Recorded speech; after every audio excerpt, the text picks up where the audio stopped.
Hey everyone, and today we are doing a Corki game brought to you by Zanli. And Zanli sent in a couple of 80 games. She really does like playing those 80 carries.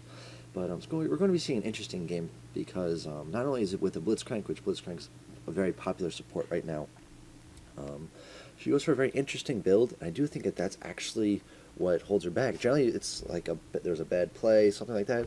It was actually very well played, having a very strong understanding of, Corki's damage potential, at the same time knowing when to escape, when to kind of run away, when to recommit, and that's all well and good, but not having the items synergize as well as they should, I believe, is what held them back during those team fights. Because you look at the fights like, oh man, you're going to see the blue team is going to kind of steamroll through a couple of the endgame fights, and that really shouldn't have happened because Corki was doing incredibly well and getting an Infinity Edge, a Sheen, and whatnot, but then we see defensive items like Wriggles and Maul of Malmortius come out, no sort of armor pen, no extra attack speed, no crit, and that's actually going to hold back the Infinity Edge potential damage, and you're going to see that in this game right here. This is also a new type of video that I'm doing. I'm actually taking little clips, even though the video is still going to be a little bit long. I'm trying to compress it a bit. If you guys do like this, please let me know in the comments and whatnot, or in a personal message if you do so decide. But with that being said, I'm going to stop talking for the intro, and I'm going to get right into this clip-compiled Corki game. Hey there everyone, and I'm actually going to be trying a new style of analysis today. I'm not going to make it a full, complete game. What I'm going to do is I'm going to try to divide it up into parts. So for me, I'm going to be kind of going through back and forth because now I have the power to rewind, thanks to spectator mode. And at the same time, it's going to be a lot shorter for you guys. So on my end, I'm going to be going back and forth, looking at it, thinking, oh, maybe this is a good thing, maybe that's a good point. But all you guys are going to be seeing are the important parts, and that's what you're here for, right? You're here to learn, and you're here to figure out what was good, what was bad. And so I'm going to be cutting through, but just real quick, I'm going to go through the team comps, and right now we have Zanli playing on Corki, and I believe that she is running no extra armor penetration runes, just she has 2 points in the armor penetration mastery, would like to see 3, because every point of armor penetration makes the one before it that much better. Lifesteal coming from the masteries. I believe that we are running 15 attack damage, 15 or 18, I'm not quite sure. But we're also running attack speed runes as well as armor runes. So going to be, I believe, AD reds, armor yellows, attack speed blues, and possibly AD quints. I'm not entirely positive on that one. I'm going to assume that that's the case. And with that being said, we're also looking at a Shaco, possibly top or jungle, because he has two offensive summoners, but at the same time, a Shaco can do that, but you want that smite to try to secure objectives like it buffs Dragon and Baron. Then we have a Renekton, looks like he's going to be going top, an Annie for mid, and a Blitzcrank support. And looking at the other team, just going to jump over there real quickly, we've got a Riven for most likely top, and that's actually a very nice lane because one can outduel the other depending on who gets the early lead. My guess is Riven will most likely outplay the Renekton just because Riven's kit with her shield makes it a lot more interesting with her harass because she can shield in, eat the stun from Renekton, land a couple auto attacks, and win the trades. Anyway, we also have a Tristana going for their AD. A Nocturne jungle, very strong jungle, very popular in the big team tournaments. Ahri for mid, and then Sona for support, and it's great to see Sona coming back because I do believe that she's been underplayed, and she's incredibly strong. It's just people don't understand how strong she really can be, especially with that change to her ultimate. Anyway, I'm going to start it up, and I will see you guys later on.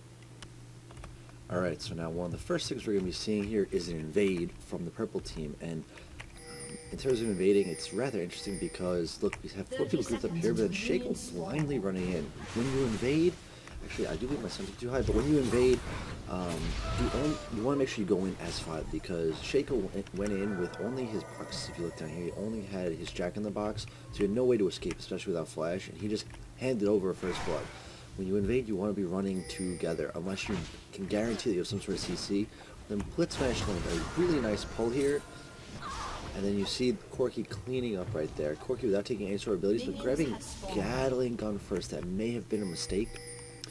because one of the first abilities that you want to grab on Corki would be Phosphorus Bomb, gives you nice good vision, or Valkyrie if you need to escape, if you feel like you need to escape. So anyway, there's still no vision here. If you're going to be hanging around trying to steal this blue, steal the buff, you're going to... Ooh, another kill. I didn't even see that happening. But... Ooh, and he just lit it. That was... And then being picked up. So we just see a back and forth right here. And now Corki chasing with the E. Now the problem is it's a rather close range. The Phosphorus Bomb does a lot more upfront damage and gives vision into a bush. So it would have been a little bit safer for Corki to continue if he knew that there was no one there besides R. So it gives a nice little conal AoE effect, but at the same time, it's not as much damage as you would think, because if you look, it's 20 plus 8 physical damage, and it's over 4 seconds. So unless someone's in the whole thing, it's not as much damage as a Phosphorus Bomb at level 1. So I'm going to jump into the next clip. And so now the second clip is actually still in the enemy team's blue. We're going to see Renekton and Corki trying to steal the blue buff, and the rest of the team isn't there. You do not want to do that. Like, Corki already got the kill. What Corki wants to do is just to go back, keep the advantage that he has on Tristana, and go try to just push the advantage with blue farm and denial. So Nocturne managed to smite the blue buff, but at the same time, Corki flashing in and stealing the buff from Nocturne. And are we seeing Corki roaming? There we go. Corki's going to be going back, and most likely going to be farming. Could actually go in here and force Riven out of lane, but I'm going to go down. I'll go back down to his lane and farm up. So now here's something that you're going to, that people need to start realizing what to do, is how to capitalize on a Blitzcrank. And right here we saw him land the pole in a quick knockup, and at that low level, especially with the early damage, we have a Doran's Blade and Cloth Armor, completely capitalizing on the huge amount of burst potential. And the good thing is Corki did hit level 2. You see that he does have the Phosphorus Bomb. So you combine the Gatling Gun and Phosphorus Bomb, that's a huge amount of burst onto Sona, who's already... Look how much damage that Blitzcrank does. That one pull, the one knockup, that got just on a... That chunked out a third of her health, and Corki can start cleaning up the rest. And that's the strength of Blitzcrank. It's the same thing with like a Tarek stun into a Shatter combo, or even a Nautilus pull into a Not Stun in his combo abilities. It's a lot of damage. That's why they call them kill lanes, because all it takes is one pull, one stun, and someone can go from 100% health to 0, and just missing another pull. But this is where you gotta let Blitzcrank do his job. Right now, all he's doing, actually, he's really committing. He's going all out. That's kind of interesting. Possibly going to be able to finish off this kill? No. But now you gotta rely on Blitzcrank trying to zone while you farm up, because you have 3 kills, 1 assist, and Tristana is a couple farm ahead of you. But remember, each kill is 19 farm more. It's around 18, 19 farm. So you want to try to get that gold advantage ahead, but so you get the kill advantage, and at the same time you want to make sure you get that farm advantage as well. So now you see the strength of having that Valkyrie early on. We don't have flash, but Nocturne does have red, so no, he's not going to come onto the tower.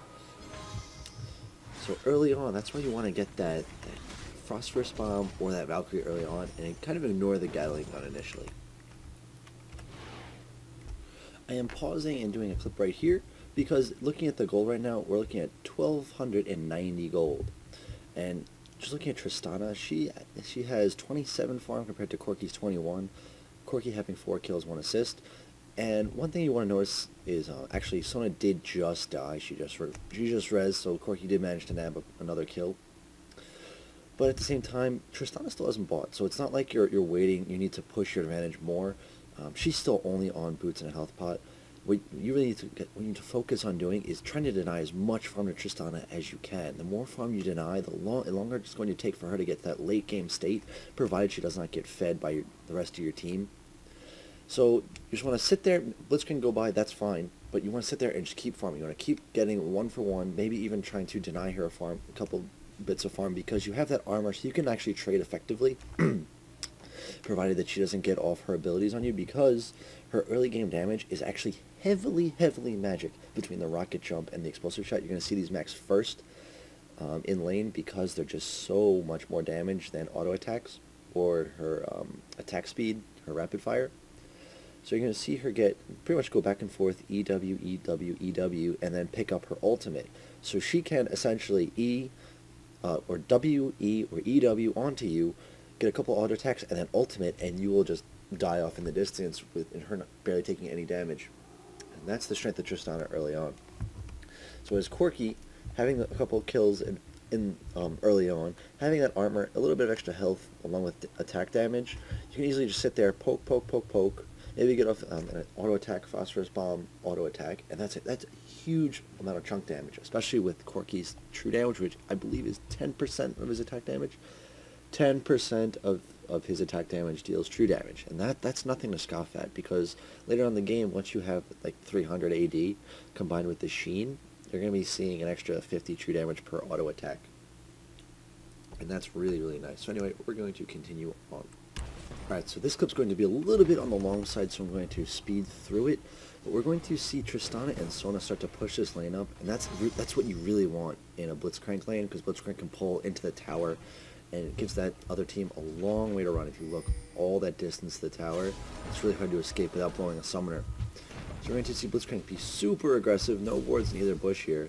But Sona just managed to flash, but Blitzcrank with a really nice pull, and right about now, if you see, Shaco was actually here from the get-go. Shaco was completely ignoring the fact that there's a fight going on. And if he decided to go in on Tristana right here, it could have probably been an easy kill on one of them. But instead, with Shaco still sitting there, it was actually extremely risky for Corki and Blitz to keep committing to this. And then you see Shaco eventually commit, but at the same time, the Nocturne kind of tower dove them here. And you see Corki and Blitz still really low, Corki using a health pot. And ooh, that wasn't intended. But either way, we're going to see Nocturne kind of getting baited by the boxes, getting feared in. And is there a kill going? I believe there's a kill going down onto. Oh, actually, Shaco goes down. That was the kill. That's because Shaco was just really low, and that's why you want to have Smite, because you can secure those buffs. I believe Shaco was counter jungled. But anyway, an awful, awful trade right there. Even though Tristana didn't get the kill, look at the health differences. Tristana now can jump in. She doesn't have quite enough mana to do much. Once she does get a bit more mana, she can hang around for a bit and just easily go almost insta-game Corki. And that's kind of scary for him right now, because if she managed to get that kill, that'll allow her to get some more free farm and pull, and actually start to catch up and possibly pull ahead of Corki. Right here, we're going to see Annie coming down. This is shortly after the engage with Shaco. Annie's going to come down, and I don't actually necessarily agree with this call. Corki is extremely low, and Tristana's getting her mana back. So what you're going to see is possibly Corki getting baited into a death. Actually, I didn't review this clip. I just saw this starting to happen. So we're going to see the result of what happens here right now. We'll speed through it a little bit. Annie's walking through wards. Then we see Blitzcrank landing a pole, and are they going to make it alive? And we actually see a very, very nice Timber stunning both of them, and the kills getting separated to Corki and Annie respectively. That was actually a lot better played than I would have expected. Then at the same time, Ahri's coming down. She may not be able to pick these two up. She's not going to risk kind of trying to ult it on the Corki. So we're going to see Corki safely go back to buy. Let's see, with 1,300 gold, I'm guessing he might pick up a pickaxe. What is going to be the buy? Because, ooh, a Sheen. Okay, Sheen, very, very nice. You see Tristana getting a fast BF sword, no sort of bonus health, no extra movement speed, nothing of the sort, just a couple extra health potions, compared to Corki, who has a little bit of bonus health, attack speed boots, armor, which is actually really nice for trading, like I said earlier, and then a Sheen. So, in the long run of a fight, in a head-to-head fight, Corki should easily win out against Tristana. But now, you see, that's the issue here. People are starting to get fed. Ahri has 4 kills, Riven has 4 kills, Nocturne has 4 kills, whereas Corki is pretty much the only one with any sort of real gold, because Annie has 2 kills, but 32 farm, compared to Ahri's 65. Renekton, 1 kill, but 3 deaths, 40 farm compared to Riven's 53 farm. It's just not looking too good for the rest of the team right here, so it's going to be reliant on Corki carrying. Now right here, both the supports went to roam, because there's a big fight going on at mid, a little bit of a fight, and Corki didn't join. Most people would say, Corki, why didn't you join? Come on, what the hell? That's actually a really good call on Corki's part because he wants to keep farming. He's going to need to carry incredibly hard. By sitting there, not letting Tristana free farm or push to the tower, that's going to be a huge advantage on his part because let's see, in terms of level, they are actually even in level. It's kind of surprising. So Corki, what he needs to do is he sees that everyone's made. He needs to jump right on Tristana because he could easily outduel her right now. Between the armor, the double Dorans, and the sheen, he could melt her away. But now he's just letting her free farm. Got to be in her face, absolutely in her face, because you saw what was going on at mid.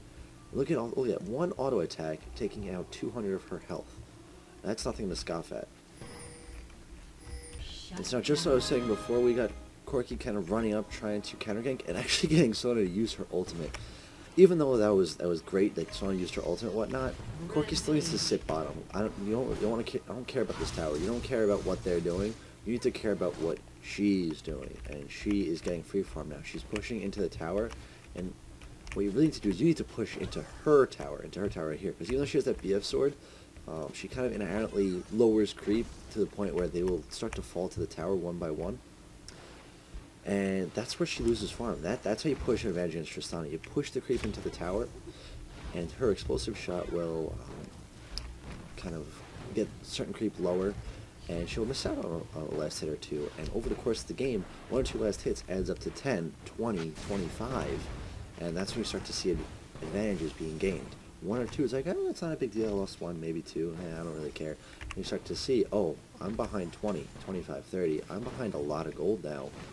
I don't know what to do, and that's because you're playing smart. You're pushing advantages against certain characters. You're understanding the weaknesses, and that's what really needs to start happening as you get into ELO. So now right here we're going to see that Corki did go back to buy. Picked up a Vampiric Scepter. I don't agree going back just for Vampiric Scepter, but we'll see a fight going on mid. Corki does realize this, so he's going to, you see him running down from the base right here. Trying to see if he can help at all in terms of once he gets there. We're going to see a couple kills go down at the same time, a double kill going to Nocturne. Corki's going to keep going down. Shaco is going to eventually clean up this Nocturne right here because Nocturne's going to focus the wrong guy. Maybe it was, we're going to see Blitzcrank go down, and then I believe he does kill the clone. He kills the clone, which in turn kills Nocturne, and then Corki cleans up the Sona, but all the while, else going on, Tristana, once again, free farming, now pulling ahead in farm, and getting a tower. So now we see them taking a huge gold lead right now because not only are they up 3 kills, they're ahead in farm, and at the same time, they just got a tower. They're actually now 2 towers, about to get a 3rd. So Corki didn't need that kill. Even though he does have 6 kills, he's allowed. Look at now how Tristana's catching up in damage. Corki used to be able to just melt her away. Used to have that potential to melt her away, and now she's able to do whatever she wants to Corki more or less, even with just that BF sword. Because she's farming, is she ahead in levels right now? She's actually just ahead. She's about to be 1 level ahead of Corki. And that's going to be a little bit scary because instead of pushing the advantage, kind of holding her in lane, keeping her zoned, he allowed her to catch up, and that's the problem. That's the big problem right there. Alright, we're about to see a really cool clip. It was just incredibly well played in terms of Corki's positioning and ability usage. I actually might do this in slow motion. Oh, a little too fast. We're going to see Blitz is really low. He's going to essentially bait the other team into jumping onto him. I don't think that was intentional. But he does have his passive up, so it's going to make him a little bit tankier. Now we see Ahri come in. We're going to slow this down. We see the exhaust going on to Ahri. That's going to save Blitzcrank just long enough that he can keep Ahri in range of Corki and CC long enough that even though Blitzcrank does go down, Corki's going to easily clean up the kill onto this Ahri right here. 1 more auto attack after... Did he just flash? He did flash. And now we see Corki getting exhausted. What is he going to do? He's going to try to get away. Now, Tristana is also at low health, only with a BF sword, so no bonus health. Corki having a Wriggles, so being deceptively tanky right now, having that Sheen, allowing him to look at all that burst damage, and then Sona's grouped up right on top, and watch this. This is the power of having a lifesteal. Sona's going to go down just in time. The Corki survives with 4 health. 4 health. Now, he does go down to Nocturne, but a triple kill is huge. 10-1 Corki right now, and that was incredibly well played. I cannot stress enough how big that was, because instead of giving out a couple of kills to the other team, he stayed there, he fought, and he played smart. He thought it through. He thought of what to do, and I'm still going through nice and slow for some reason.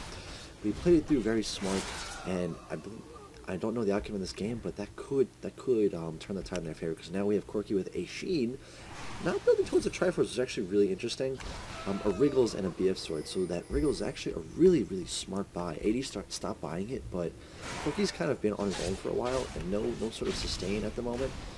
So he's going up against a Riven, a Nocturne, and a Tristana. So he's getting that extra armor to kind of, because he knows, he's like, alright, I'm probably going to get focused by these guys. I'm not exactly getting in the best fights, but I'll be a little bit tankier, and I'll see what I can do in terms of kind of fighting on my own. And that's a very, very smart play. So I have the BF Sword. Probably would have actually gone for finishing the Triforce, because it'll actually make you a little bit more tanky, and then from there it'll allow you to continue your snowball. But we'll see how getting the BF Sword plays out. So right here we're going to see a very interesting play. I skipped ahead about 10 minutes or so because there was just a lot of random people getting picked off, nothing too important. You know, see Corki thinking about going to get this blue buff. Very good idea, because you know Corki wants to be able to spam out those abilities. Then you see Nocturne and Ahri coming in, right behind them are Tristana and Riven. So Corki's going to get right back to his tower, but he dropped the ward here, and that Wriggles makes it very... So we got the ward from the Wriggles, but now Corki playing very carefully. There's a letting Blitzcrank get killed. That's not a big deal. It's kind of letting Blitzcrank tank everything, because that's Blitzcrank's job. And now we see him slowly but surely stutter stepping. He's stutter stepping. He's backing up, attacking, move, attack, move, attack. And at the same time, by drawing the other team, him and Blitzcrank drew the other team in, and with all the CC with Blitzcrank and Annie, that actually allowed them to secure, I believe it was 3 kills right there. So just being very good knowledge of where his team is, or her team. It's actually a her playing, but I'm saying he because of Corki. But now we're seeing possibly this tower being pushed in. We should have seen this tower in a long time ago, because no one's really been in lane for a while. And to push in, if you want to get a bigger advantage, you want to get towers. Towers are free gold for the taking, more or less, once you get into the mid game. And all the action that we missed, there was a couple of kills getting picked off. A dragon was taken by the purple team, so that's why we see a gold lead right now for the purple team instead of a deficit that we've been seeing for most of the game. Alright, so right here we're going to see something very interesting, and it's Corki's build that is actually going to make the difference here. They're actually going to lose this team fight, which is why I'm saying it's very interesting, because Corki got a Hex Drinker, and it's nice to get these semi-tanky 80 caster items. Like, we got the Wriggles, we got the Hex Drinker, so he's got a lot more defensive stats. He's got 115 armor, 62 attack resist, but no extra crit, no extra attack speed besides Berserker's Greaves. And that's actually, I believe, what's hurting him. Besides committing into this tower dive, which I don't agree with at all to begin with, just not having the attack speed, not finishing the Triforce is actually a huge item on Corki, because it gives him health, it gives him a little attack speed, a little bit of crit, and a better phage. Not having, it's just, yeah, he's tankier, yeah, that's good.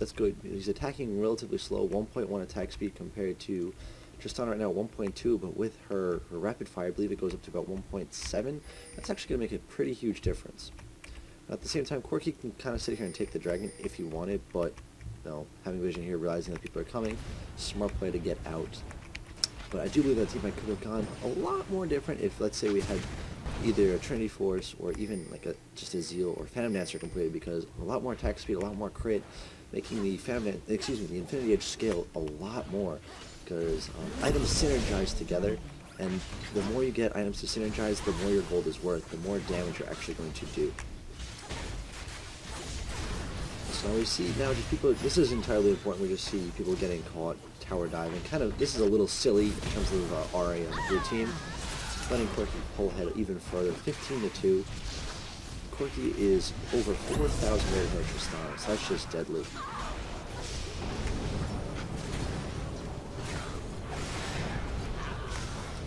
And now once again, some more kills going down. There could be a, actually there's no surrender going on, we see the timer here, so I am completely lying.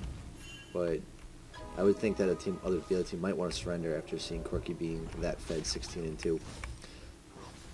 Anyway, let's keep going. So right here, we're going to see a big team fight happening, and it's actually going to be an interesting decision, because we see them the blue team's kind of split around Tristan is low on health, and they're just all spread out. But we're going to see Corki pop his head out first and initiate, and that's not what you want to do as the AD carry, because when the other team sees the AD carry, all they're thinking is, I gotta kill that AD carry. The AD carry is their big damage right now. He's gotta die. 16 kill Corki. I mean, yeah, Annie does have 13 kills, but there's no steady damage. It's like she's kind of got all up front, and then from there it's kind of bleh. So we're going to see Corki walk out of this bush right here, and that's going to mean trouble for him.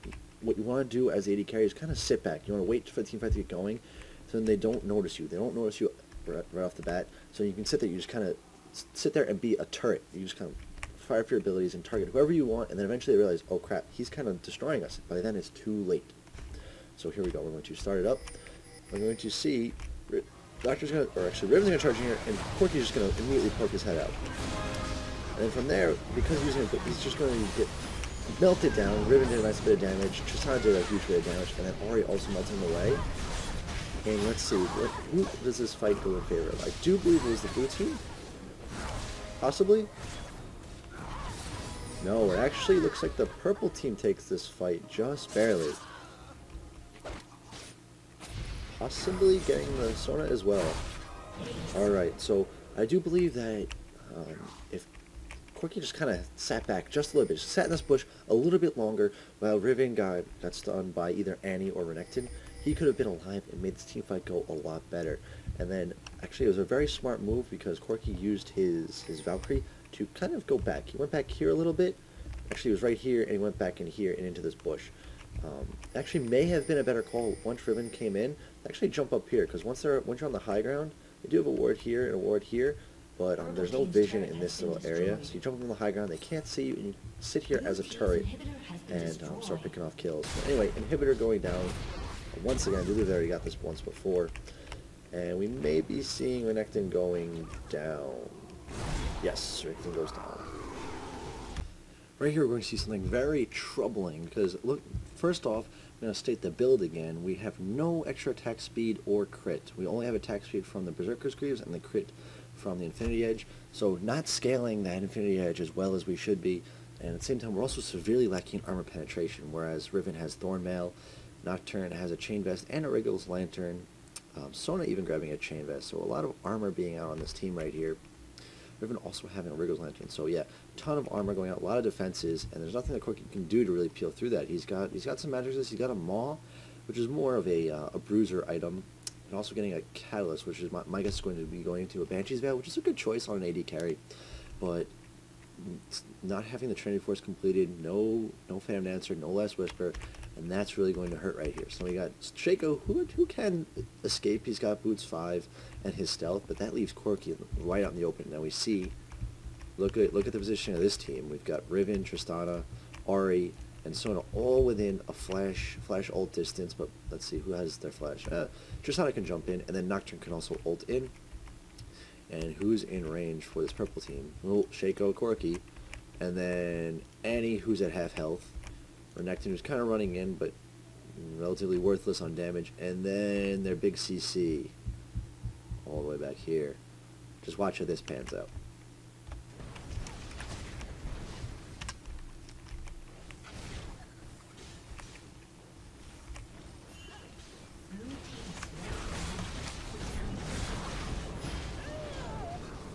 So look, Corki immediately goes down, Shaco following just behind it, and Renekton, of course, since there's no damage to stay with him, he's also going to melt away. So that leaves Annie and Blitzcrank to defend, but at the same time, I'm looking at 10 seconds in this game, so I'm guessing there's going to be a surrender out of this purple team very shortly. Oh no, the AD carry also disconnecting. And that's where the replay ends, I guess. Maybe not? Oh no, we're still going. But it seems like since the AD carry left, they're pretty confident that blue team's going to take this. No surrender going out, but the blue team will be finishing this out. Interesting game. Let me know in the comments if you like this style or if you want me to keep doing the full games. Because I believe this is going to be a little bit shorter, making it a little bit more watchable for other people. But at the same time, maybe you like seeing how the game fully progresses. So let me know. At the same time, I also started up a Twitter, so I can let you know what games I'm going to be working on. I generally don't like Twitter, but I think it's informative for some causes. I think that this is a good cause. And with that being said, I am going to close this one out. Send me more replays. I only have 2 more left in my email to do, so please submit them. I need them. Have a good one, guys.